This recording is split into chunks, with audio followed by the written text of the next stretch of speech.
My name is Father Mark Reeves of the Society of Jesus, and I serve as Director of Catholic Studies, one of the co-sponsors of tonight's conversation with Colleen Dulle, bearing witness to a divided church, Confessions of a Vatican Reporter.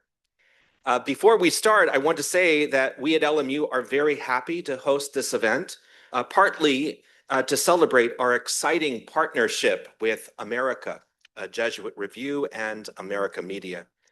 All those with an LMU email address, lion.lmu.edu or lmu.edu or the lls.edu email address, now have an opportunity to sign up for free digital access to all the exciting content that America has to offer.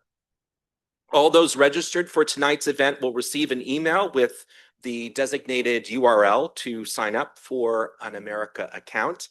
Those who have yet to register, you'll have an opportunity to do so at tonight's reception. LMU is delighted to welcome Colleen Dulle this evening. Colleen is Vatican correspondent for America Magazine, host of Inside the Vatican podcast, and the author of Struck Down, Not Destroyed, Keeping the Faith as a Vatican Reporter. She was an ABC News contributor for the 2025 conclave, and appears frequently as a commentator on Vatican news for national and international outlets. A native of St. Louis, Missouri, she now lives in New Orleans with her husband, but not for long. She's moving to Rome soon. And a dog and a 2-year-old son. They are moving to Rome this summer. Colleen is joined this evening by Marissa Papula. Marissa is a writer, spiritual director, and retreat facilitator whose work has appeared in America, the Christian Century, the Jesuit Media Lab, and more. She serves as the director of campus ministry here at LMU in Los Angeles. Our hour-long program is divided into 3 parts. Colleen will first share with us about her recent book, Struck Down, Not Destroyed, Keeping the Faith as a Vatican Reporter, and her experience as a Vatican correspondent. Then Marissa Papula will engage with Colleen in conversation about various topics covered in Colleen's book.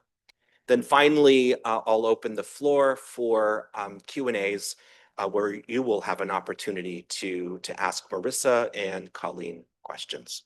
So it is my great pleasure to introduce to you Colleen Dulle. Welcome.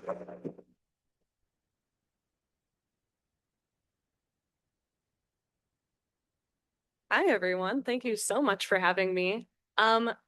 So I wanted to focus my opening comments on the 2025 conclave and what it can teach us about global Catholicism, because this lecture is part of the Global Catholicism kind of series of lectures.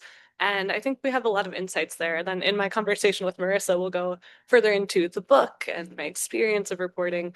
But I thought it was important to at least kind of honor the subject of the series with this.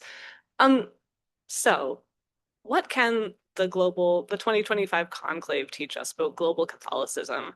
I think the most important thing it can show is the diversity of the Catholic Church. This was the most diverse conclave in history geographically. It was also the largest we've ever had. And because Pope Francis appointed cardinals from all over the world, including many, many places that hadn't had cardinals before, I think of Cardinal Marengo in Mongolia, for example, which has maybe 1,400 Catholics total, but now they have a cardinal.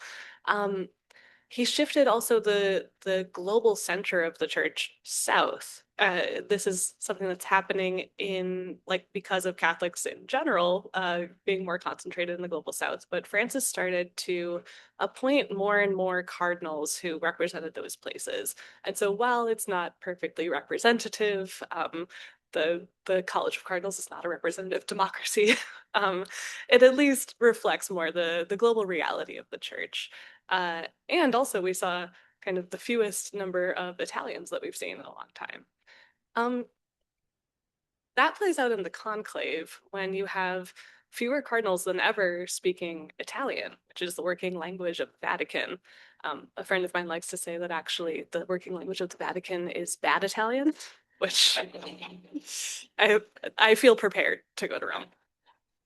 Um, Really interesting wrinkle of this also, given the great diversity of this conclave, was that very few of the cardinals knew each other. This was also the case back in 2005. So after you had had the very long papacy of John Paul II, very few cardinals knew each other, and very few had had the experience of the 1978 conclaves. And so when they came together, they very quickly gelled onto a sort of central figure in all of the funeral and conclave proceedings, that is Joseph Ratzinger, who became Pope Benedict. So in this one, there was the question of will they seize on Cardinal Pietro Parolin, who was kind of leading many of the conclave proceedings in the room because he was kind of the most senior cleric who was not over the age of 80. So he was able to vote. So there was the question of are they gonna seize on that? All that to say, they ended up needing name tags for the first time, which they never had had before. And the Vatican made those available to them after a few days of complaints. But all that shows the great diversity of this conclave. And so, someone like Cardinal Prevost, the now Pope Leo, was able to emerge from this conclave as somebody who could relate to a whole lot of different cultures. Um, so let's talk briefly about his experience. This was a pope who, yes, was American, as we all love to say and claim, but he also is the pope of two Americas. He is a pope who had extensive experience in Peru and in kind of a church that had been deeply influenced by liberation theology, by that specific implementation of Vatican II. He also had his experience growing up in a working class family in Chicago. And then you add his experience as prior general of the Augustinians, which was 12 years of him traveling extensively. He visited some 50 countries twice because he served 2 terms as provincial. And if you talk to the people who knew him when he was doing this, he went to all of their meetings, hit their provincial meetings, and listened intently, which he didn't have to do. He didn't have to go to all of those. This is not required of the provincial. Um, and so it shows that he has had this really intense global experience. And then you add to that that he was head of the Vatican's dicastery for bishops, which advises the Pope basically on who to choose as bishops. And so he has his finger on kind of the pulse of what's happening in different dioceses all over the world as they come up to need new bishops. So this is a Pope with a truly global perspective. And it's natural then that he would have come out of this truly, truly global conclave. It also helps that he spoke 4 of the Vatican's most common languages, right? I mentioned earlier that fewer than ever spoke Italian fluently. In fact, certain cardinals told us, "Oh well, I'm not worried about getting elected because I don't speak Italian." Um, Prevost spoke English, Spanish, Italian, and French very well, and I've heard that he has passable Portuguese as well. Um, so he was able to get personal buy-in from people who spoke a lot of different languages, who came from a lot of different places. And as we've all heard a million times, he is reputed to be a great listener. And so people really felt connected to him. So you get into the conclave, and you have your front runners, Cardinal Prevost and Cardinal Parolin. Both of them have this global outlook, right? Cardinal Parolin is the Secretary of State of the Vatican. He's a lifelong diplomat. He too has experience in South America. He was the papal nuncio in Venezuela. Um, so who would they choose between those two? You can also debate a lot about is it time for an Italian pope again or not? Um, I tend to think that the geography actually mattered a little bit less than kind of the person's experience.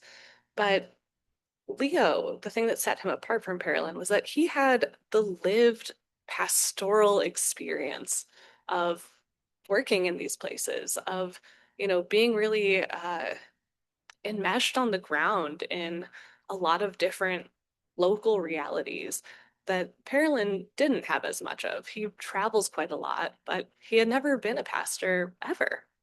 Um, so there were other reasons too why the cardinals would have coalesced around Prevost rather than Parolin. Some of that, I think, also has to do with continuing Pope Francis's legacy. It seemed like Prevost was maybe more dedicated to that than Parolin, but all of that is for another analysis. Focusing here on the global dimensions and the global diversity of the church, I think those are some of the reasons that we see Leo emerge from this particular conclave. So then the last question becomes, how does Leo's global experience affect how he's going to run the church? Um, if there's one thing I've learned over like 7 years of doing a weekly Vatican podcast and reporting and talking to folks who work there is it's that the Pope is responsible for getting people from a huge variety of cultures on board with what he's doing. And there's a very real risk of division in the church if people are not on board. So we often saw Pope Francis try to do this by bringing people together, making them listen. But at certain points, he would also kind of push ahead on things that maybe not everyone was ready to push ahead on. Um, with Leo, it'll be really interesting to see how he chooses to do this because during the conclave, some of those who were a little more resistant to Francis's message were pushing forward this message of unity, kind of implying that Francis had been a disunifying pope. Um, and I think the thing that those who supported the Francis vision came back with was, well, yes, unity, but unity in diversity, not unity as uniformity. And Leo has certainly said this much since becoming pope as well.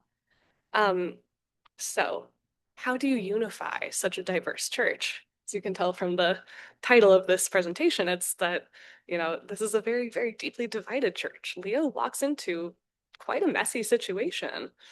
Um, so, I think we're going to have to see how he chooses to make room for a diversity of expressions of Catholicism without allowing certain expressions to go ahead that are threatening to the unity of the church. I think he's facing a big test right now with the threats from the Society of St. Pius X to ordain their own bishops. He's going to have to decide, you know, are we excommunicating these bishops? That happens automatically, but what happens after that? Do we declare them to be in schism? Do we make kind of further pastoral gestures to them like past popes have done? We'll have to see. I don't yet know what the answer is going to be on this. I think another way that this commitment to unity and diversity comes out, though, is that he's deeply committed to peace. He's constantly talking about peace, constantly talking about not just disarming like armed conflicts, but disarming our language, disarming our words. I was a little puzzled by that when he first said it. I was in the Monday meeting that he had right after his election with journalists, and I don't know, as an American journalist, I have this very like words can't hurt people kind of attitude, sticks and stones can break my bones, etc. Um, but he really believes that our actions start in words. And so we have to disarm our language. And that's been something that's been personally kind of challenging to me. Um, but yeah, deeply committed to peace, not just on a big level, but on a small interpersonal level. And he's a deep listener. So already we've seen that he will meet with anyone, right? In like the same week, he met with our colleague Jim Martin and he met with Cardinal Burke. And he's willing to give everyone their time. And from what we've heard from the folks who have worked with him is that he is a consensus builder. He's someone who can bring together people from various different backgrounds and bring them to some kind of agreement. And it's mostly through that process of listening, through making them feel heard.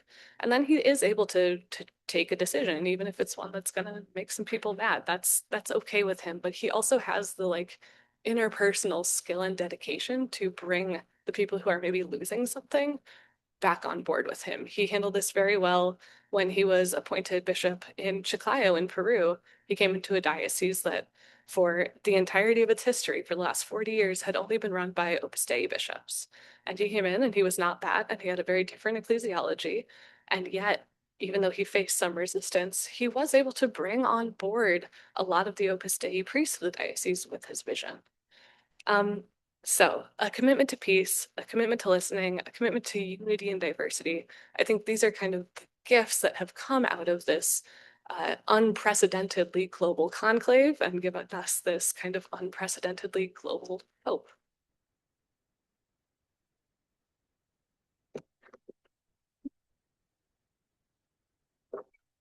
Thanks, Colleen. Um, so something that I really enjoy about your reporting is a sense of almost safety that I feel with you, because we have a bit in common. We're not too far apart in age. We both were raised in Catholic families, went to Catholic schools, went to Jesuit institutions for undergrad.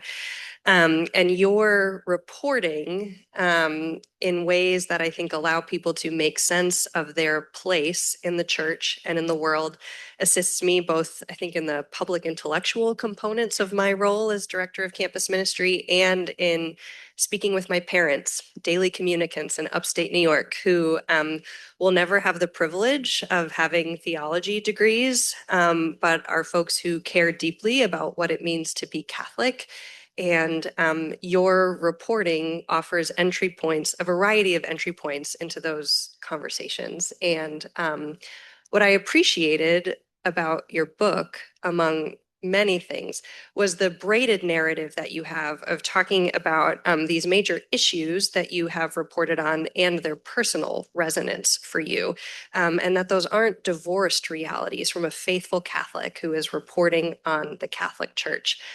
Early in your book, you share about your experience on a retreat in Montreal, and your spiritual director, Sylvester, gives you a reading to pray with from the book of Genesis, Jacob wrestling with the angel. It's an image that's meant a lot to me in my own life. At my alma mater, the University of Scranton, the institution is built entirely into a hill. And at the top of the hill, among a cluster of residence halls overlooking the city of Scranton, is a statue of Jacob wrestling with the angel. And it's gritty, and it's violent, and it is an image that I've carried with me since my own undergraduate years. And so when you were describing this spiritual moment for you, that Alla, your reporting bore not only an intellectual resonance for me, but a deeply personal one. Could you share with us about that image of Jacob wrestling with the angel? Why you chose to, why that resonated for you with such intensity, and what does it mean for you now? Sure, yeah. In the book, I spend each chapter on a different scandal I've had to cover. So, although the conclave has intrigue, it's not really a scandal. It was kind of a global moment of everyone being excited about Catholicism. But usually that's not the day to day, right? So, at that moment when I went on that retreat, it was the winter following that awful 2018 summer of shame, right? This is the one where first, you had the Pennsylvania grand jury report, and then you had the McCarrick, the fall of Cardinal McCarrick, right? All of the revelations about him being removed from the College of Cardinals. And then at the end, you had Archbishop Vigano publishing the letter implicating Pope Francis in covering up for McCarrick, which then journalists had to go check out those claims, and the Vatican ultimately responded to 2 years later. But all of this was really overwhelming for a fresh out of college Catholic, suddenly, in Catholic media, having to kind of face these stories head on.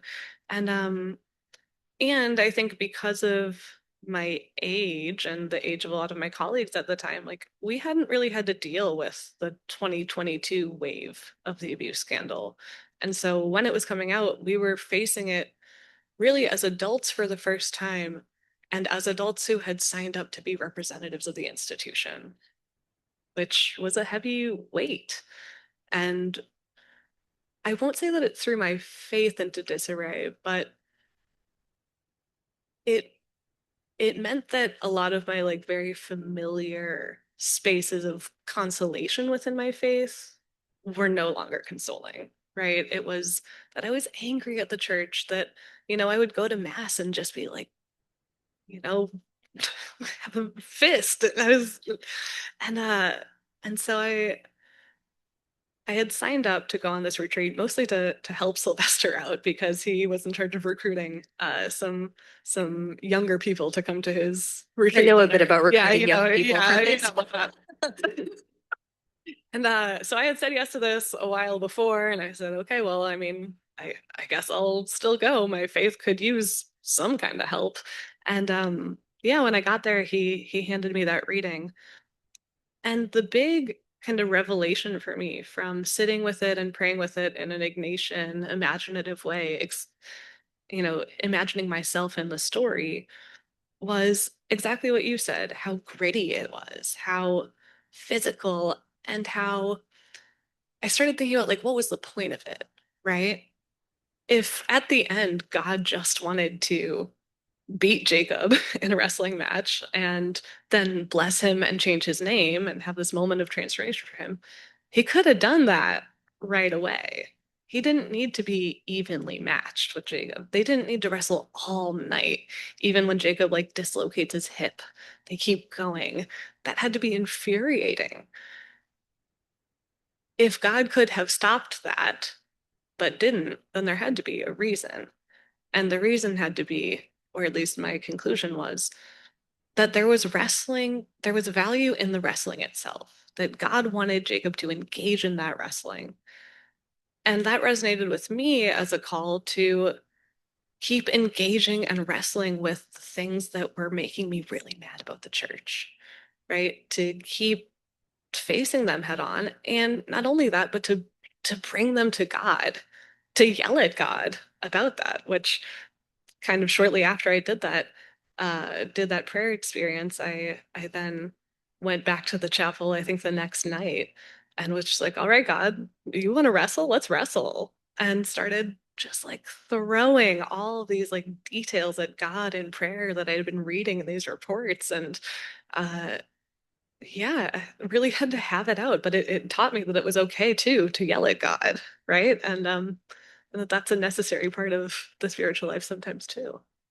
Thank you. Yeah, I think there's a bravery in how personally you engage with these scandals that you have reported on and sharing about what they have meant to you both as a person of faith and as a reporter. You used the word transformation in how you were sharing just now. I don't know if it's an overstep to say that the church is perhaps at a moment of transformation, having just come out of the synod and all of the events of 2025. So you submit your manuscript, and then who would know that in the intervening months between submission and publication that Pope Francis would pass away and Pope Leo would be elected and that you would be covering all of it. It literally went to the printer the day after the election. So we could not change anything. Yeah. So what were those experiences like for you as a reporter? We're not privy to them in your memoir. And were they transformative for you in your vocation? Gosh. Transformative in my vocation, I'm not sure because it for me it was just a confirmation of like how badly I want to be doing this. The conclave was thrilling. I think if I could talk about it more on a personal level, which is kind of the level that the book gets at too, it was also a deeply spiritual experience. Not that I had a lot of time in prayer because I didn't, right? We started work. I started reviewing we split the international press reviewing into languages based on who on the staff spoke what language. So I was on the French media, and I'd start that at 8 a.m. and I would finish, you know, going to the Vatican press briefings and recording the podcast and maybe writing something and then doing news hits for ABC. I would finish around 12:30, midnight 30, um, Rome time. So there was really not a ton of time. But I really appreciated that the staff at America, especially, like made room for moments of reflection because I knew that this experience of reporting on not just the Pope's funeral, but the conclave, all of it, um, it could pass me by, right? I could take no time to process it spiritually. And I could get home and blink my eyes and say, oh my God, that all just happened. Like, let me let me figure it out now. And instead, I think the day before the conclave took a trip down to Santa Maria Maggiore and prayed at Francis's tomb. And I cried, some other people cried. And, I made sure to get to Rome before they closed the casket, before the funeral. And so I like got to see Francis's body and pray there. Ugly cried, ugly cried. And then also after the election, we got together for like a very quiet group mass. And it was just like a moment to sit and reflect and pray with kind of these experiences that we'd been through that were, yeah, transformative for the church, certainly. And it felt like a big epical thing. So, yeah, I think it was a really reflective time, even much more than the Vatican reporting trips that I described in the book, because I think over time I've gotten better at kind of processing things as they come. Definitely the narrative with the abuse crisis is that I kind of pushed it all down until I got to that retreat and then it all spilled out. And then there's more that comes after that where I go straight to Rome from there to report on the abuse summit. And then I go straight from there to the Holy Land to work on our Holy Land pilgrimage, which was a very intense experience all the way through. Yeah, here I've gotten a little better at processing as I go. Thank you. So Pope Leo is elected an American pope. Pope Leo is also a very global pope, I think, given his ministry in Peru and that he really hasn't spent much of his life in the United States after his upbringing. So I think there's a tension in talking about what he brings to the papacy as an American and also somebody with such a global sense of Catholicism. I'm wondering if you could speak a little bit to this tension. If we have an American pope, I imagine that there are some Americans who are paying attention to the church in ways that they might not have before. Um, as you map the contours of global Catholicism in your reporting, if there was one truth or one nugget of wisdom or one reality that you wish American Catholics could know, what would it be in this moment and why? Ooh, I mean, put most simply, that not everyone is like us. American Catholics are really unique on the global Catholic stage. I always say that the ones that really stick out are like us and the Germans. Whereas, because these two countries have long been the biggest donors to the Vatican. And so for a long time, members of both countries, people from both countries have maybe expected at certain times a certain level of influence at the Vatican. And that tends to take different shapes, kind of ecclesiastically. Our views tend to be different, right? The Germans are always getting in trouble for pushing things too far in a like progressive direction. And in the US, we have a very strong kind of traditionalist movement. And so I think it's important for us to realize that actually, like, both of us are outliers, right? And I think it was starting under Francis, especially, that those two groups had a lot less influence than they may have in the past. Francis didn't care who could pay for a front row seat, right? He would just be inviting like the trash pickers from Buenos Aires to come sit in the front. And so yeah, well, that did, I think, affect donations coming in from the US, and certainly Germany had a lot fewer donations coming in following their own sex abuse crisis in like 2008. A lot of people started formally disaffiliating from the Catholic Church in Germany, which meant that their church tax no longer went to the Catholic Church. We don't have a way to opt out of being Catholic here in the US, right? So yeah, all that to say, like, we are part of a much, much, much bigger global community. And that includes, like I said before, a huge variety of cultures. And also, as I said before, like I've come to a much deeper appreciation of the fact that the Pope, as guarantor of unity and orthodoxy in the church, he has to unify such different groups of people. And so I often find myself saying, especially to Americans, like, when it feels like the Catholic Church is moving at a glacial pace on any kind of reforms, it's often the fact that in other parts of the world, not all, but in some other parts of the world, that glacial reform seems huge, a huge change. It seems like it's going way too fast. And the Pope has to get those folks on board too. And so while Americans often want to see us like hitting the gas pedal on certain reforms, in other places, that's not the case. And so, my podcast co-host likes to say the bark of Peter does not turn on a dime, right? This is a big ship that we are all on together. Thank you. So acknowledging again your braiding of your professional reporting experiences and personal resonance, professional reporting experiences and personal resonance, you're engaging that anew with this move to Rome this summer. I'm curious about what threads of vocation and calling might have informed that decision. And what does it mean for you, raised as an American Catholic, and so many of the images that you call in the book, talking about like, Catholic worker and just the American Catholic millennial cultural milieu in which you were raised. Now you are moving with your family to Italy. What does that mean? What went into that decision? What are your hopes for what that might look like for you a year from now? Yeah. Um, I have a gigantic Catholic family. My dad's the youngest of 12. And when we were at a big 4th of July party this summer, it was just after I had been promoted to Vatican correspondent, which was going to involve the move to Rome. And we're at a big family party, and people keep coming up to my husband and they're like, "Are you down with this?"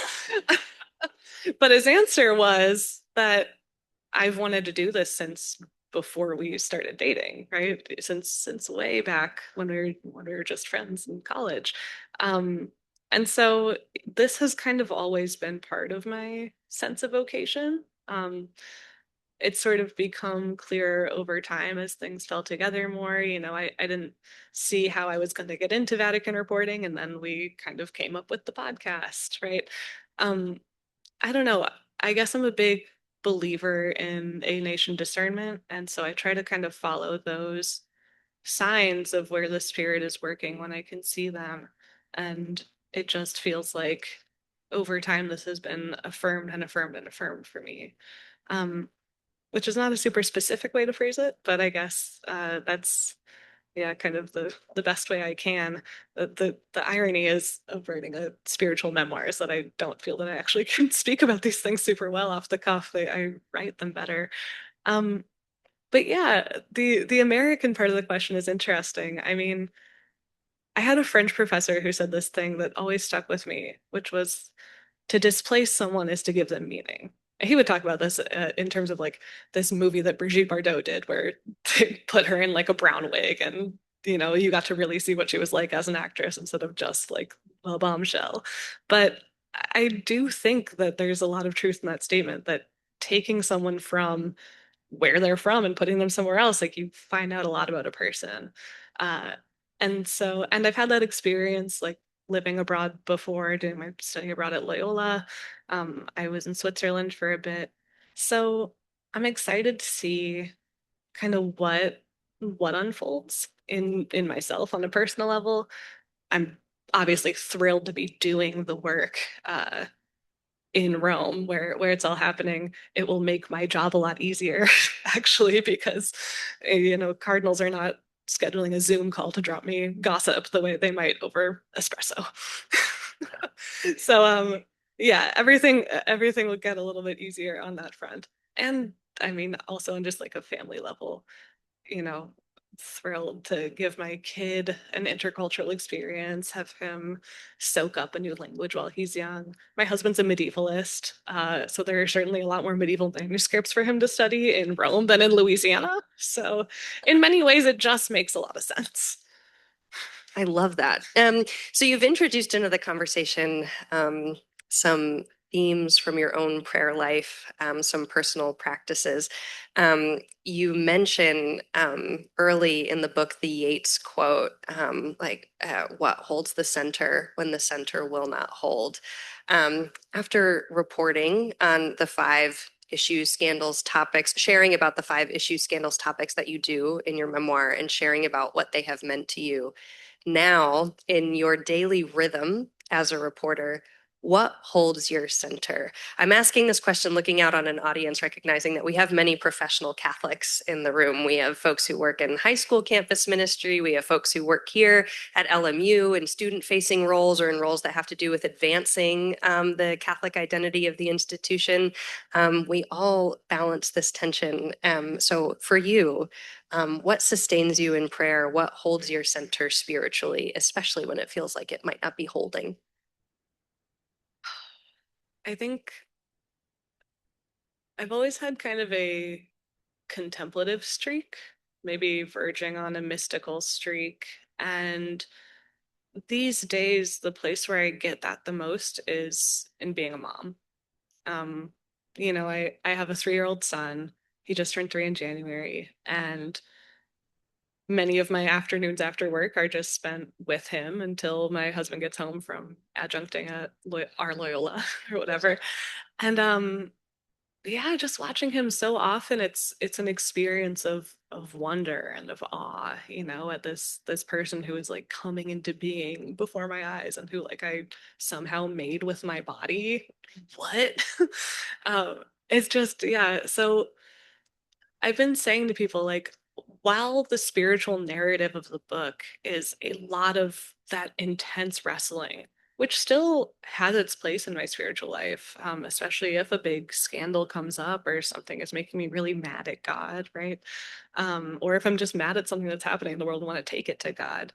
Uh, since becoming a mom, my spirituality has gone a lot more back to basics, a lot of the fundamentals, right? So I write at the very end of the book about like watching my son sleep. This was when he was a really little guy.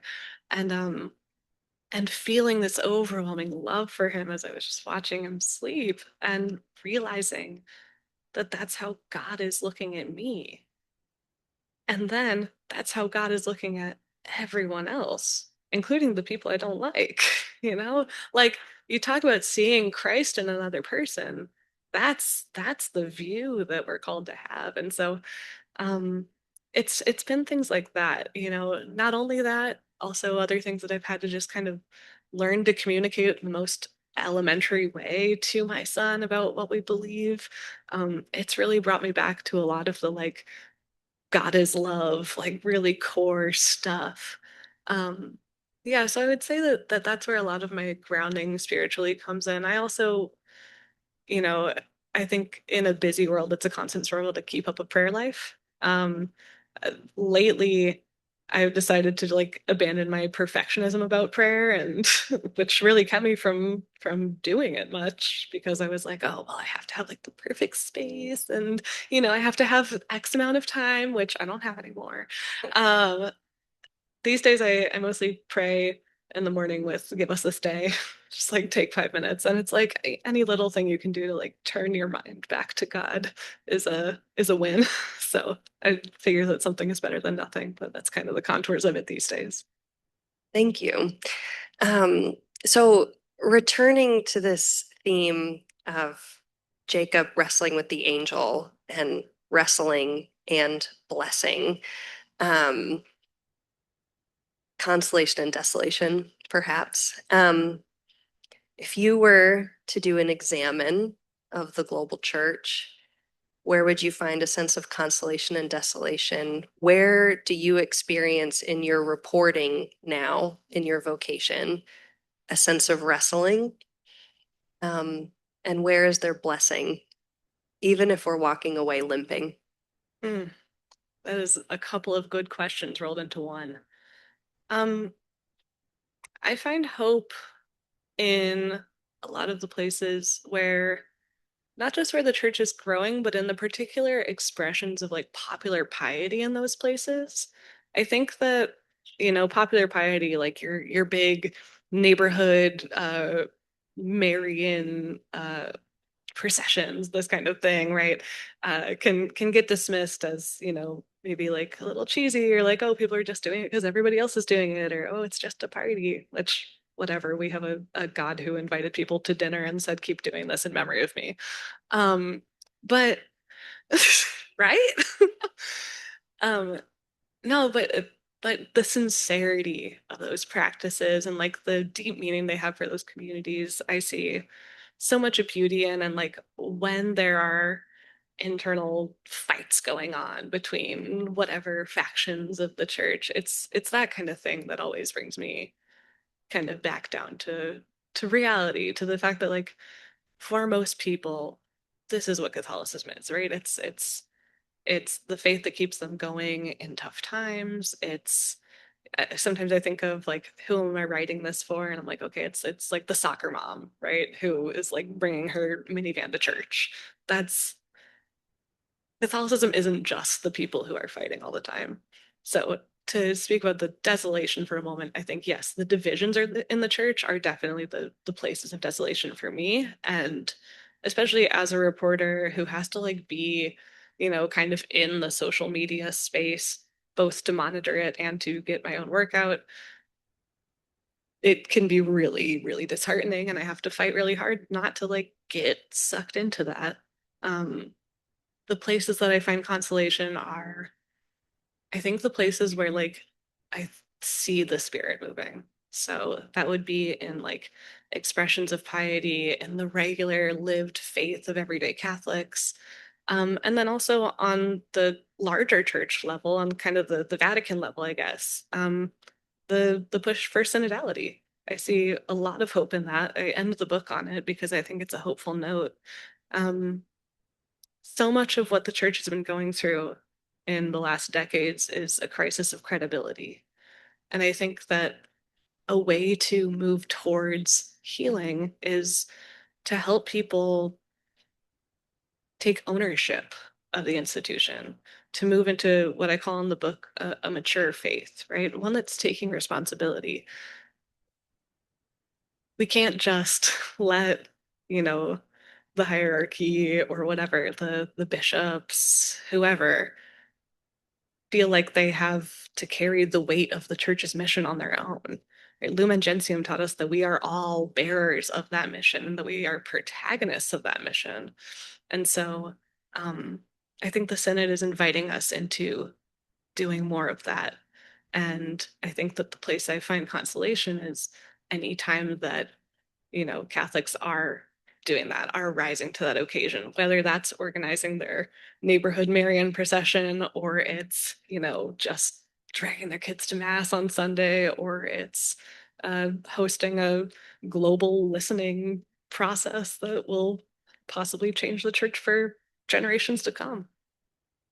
Thank you. That felt both at once rich and also intimate and true. And I know that you said that you feel more comfortable writing about your spiritual movements, but the way that you just spoke about that here, I'm feeling very moved by it, and I'm Thanks, feeling the Marissa. spirit moving in it. So thank you. We'd love to open it up to audience questions for folks who might have questions for Colleen. And so, Mark. And we have two microphones, one on each side. So if you have questions that you'd like to direct to Colleen and to Marissa, please raise your hand.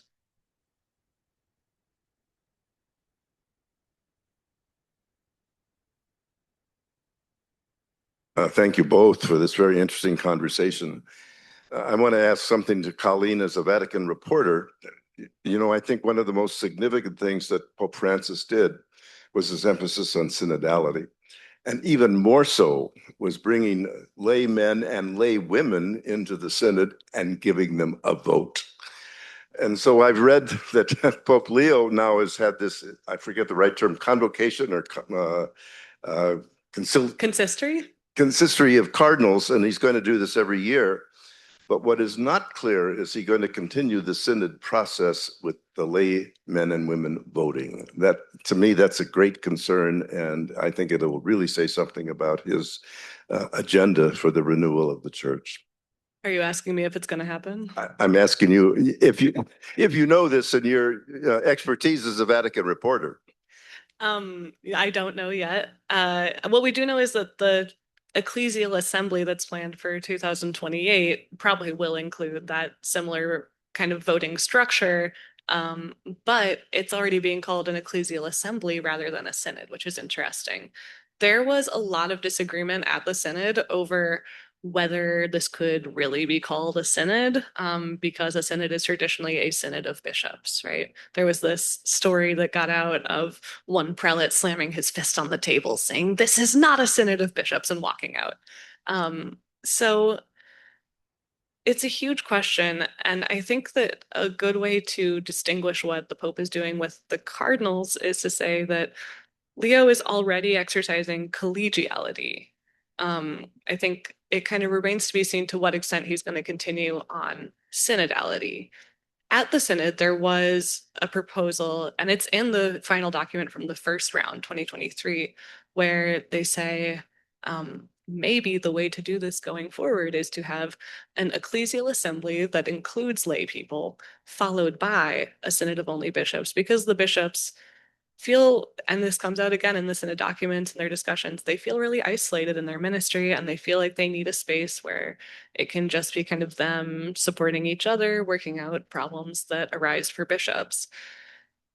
Now, I personally would love to see a synod process continue the way that it happened in 2023 and 24, but it seems like that might be the direction that they go. But again, also with Leo, it feels too fresh to make a definitive prediction there.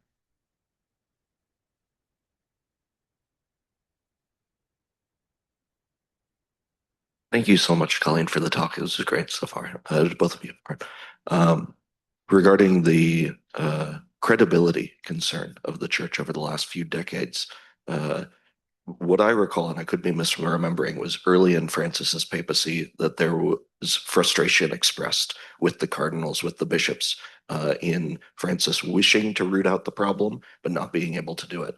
And friends of mine leading up to this conclave expressed or noted the idea of just how many of the cardinals were handpicked by Francis leading up to that. So I'm curious, as I hear you prioritizing the credibility concern and uprooting the abuse, if you get that sense, that energy from the cardinals at this point in time. As in, do I think that that is something that the cardinals want to prioritize right now? Yeah, exactly. I don't know if they would all put it in those words. If they would all identify, or not all, you can't say all about anything, right? But if most of them, even those who were picked by Francis, would identify credibility as the main issue, that's kind of just like my read of the situation. I think that a lot of the things they talk about kind of end up being related to the credibility issue. Yeah, that's a really brief answer to what you're saying. So maybe As a light note on that, do you find that this is uniquely American also, or to the United States as a concern, the credibility issue? Okay. no, I mean, like I mentioned with the disaffiliation rates in Germany that really came out of their abuse crisis, especially as that started breaking in 2008. That's a huge issue there. Obviously, you look at the Irish church, they have lost vast numbers of mass going Catholics. So no, this is an issue in a lot of different places. And I think primarily driven by the abuse crisis, but I think there may be shades of it also in, for example, parts of Latin America where we see a lot of competition for a lot of competition kind of pulling Catholics away into Protestant churches, right? Where there's this idea of, to put it in very general terms, like, why do I need this hierarchy to mediate between me and God when I could have a much more personal relationship with Jesus, is how it gets framed in the more evangelical churches that Catholics are converting over to. So I would frame that as a credibility issue too. I mean, it's kind of a big bucket. You can see how I start throwing a lot of different things into it.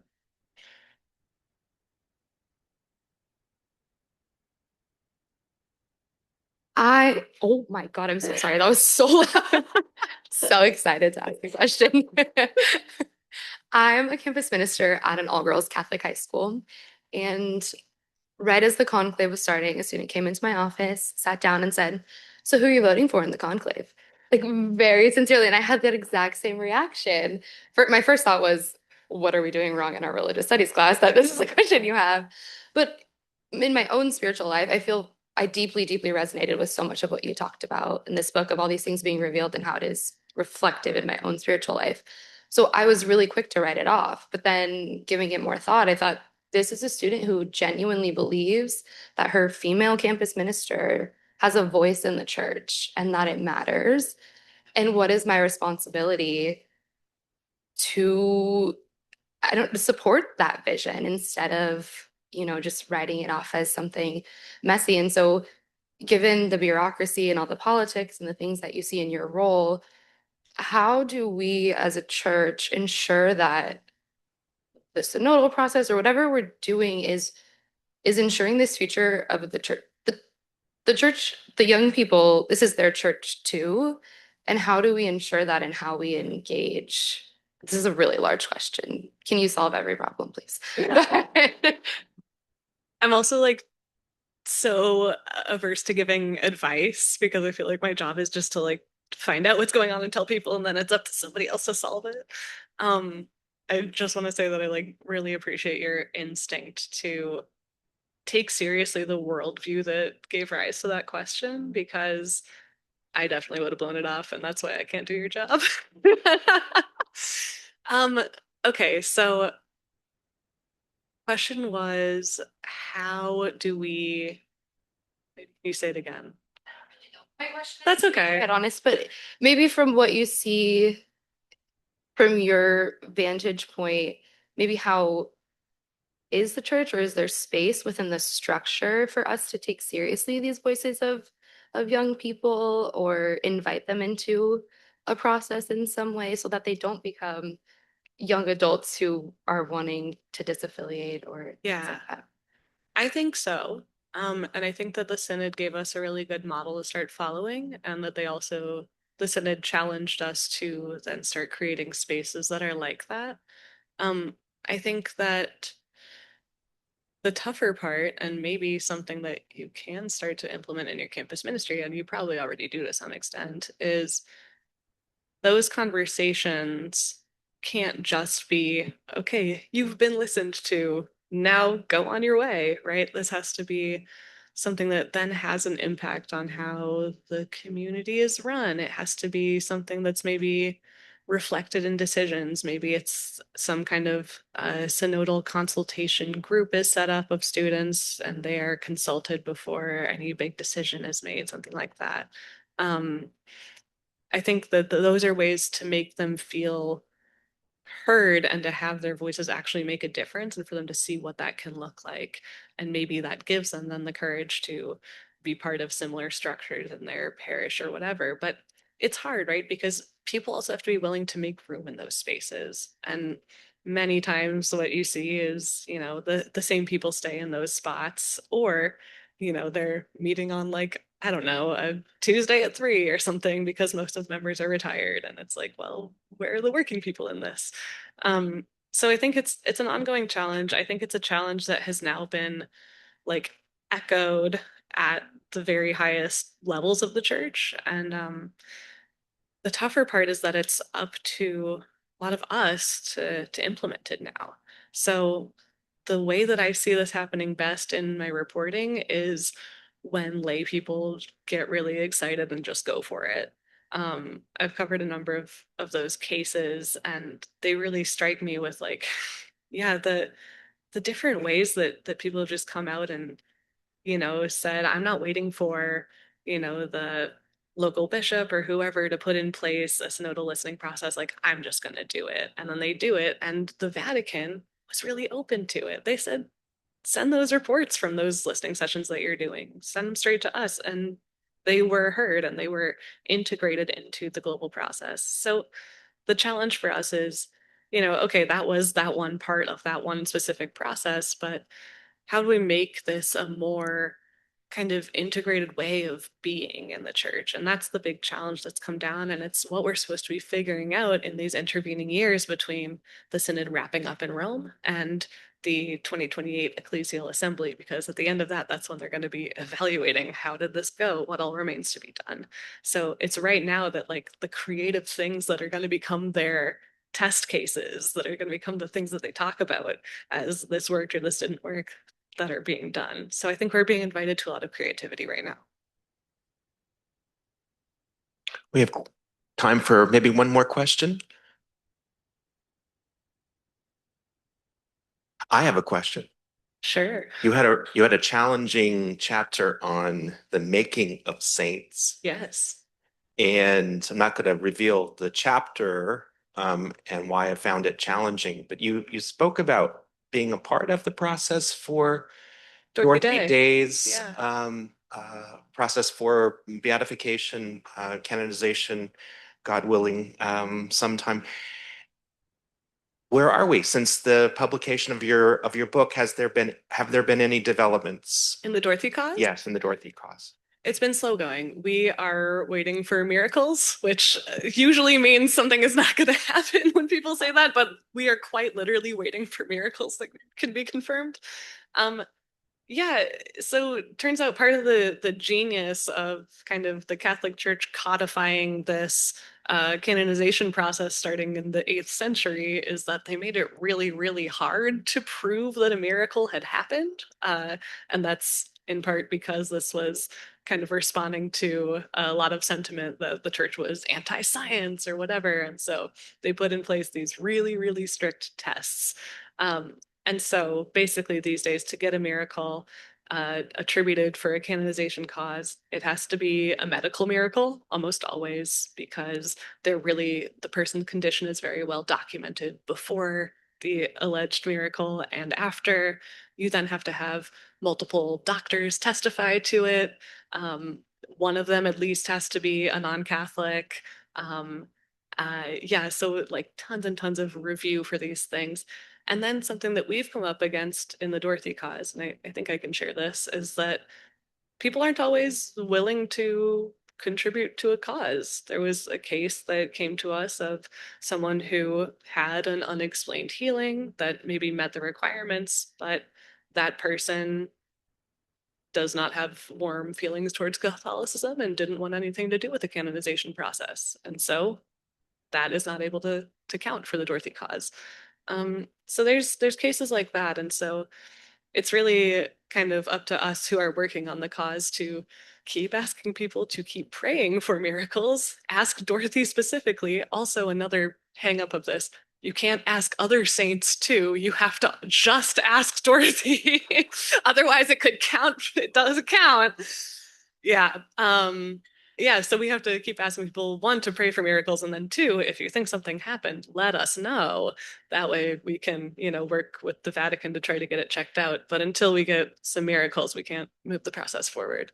There is a lot of like legal, whatever, document prep stuff that is moving forward, but that's less exciting. And it's all printed on the right paper with the right marginalia and the right font size. From the right printing shop that's owned by the right guy's cousin. Uh-huh. Yes.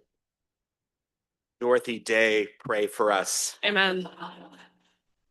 I now invite everyone to a light reception in the atrium just outside our auditorium here, where you will have a chance to meet Colleen. She'll be stationed at a table, and she'll be stationed at a table with some of these. So if you're interested in purchasing Colleen's book, or if you brought, as I did, your own copy and would like her to sign it, she will be available. In addition to Colleen, her colleagues from America will be present also at the table. They're in the back.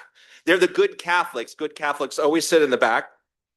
And some of them, two of them in the back, Molly Cahill and Ashley McKinless, will join Colleen tomorrow evening for a panel presentation called A Faith with a Byline: Reflections on Vocation and Public Witness. And that will meet upstairs here in University Hall in the Marymount Institute at 6 p.m. So you are most welcome to join in that panel presentation. Thank you very much for joining us this evening, and have a blessed first Sunday of Lent.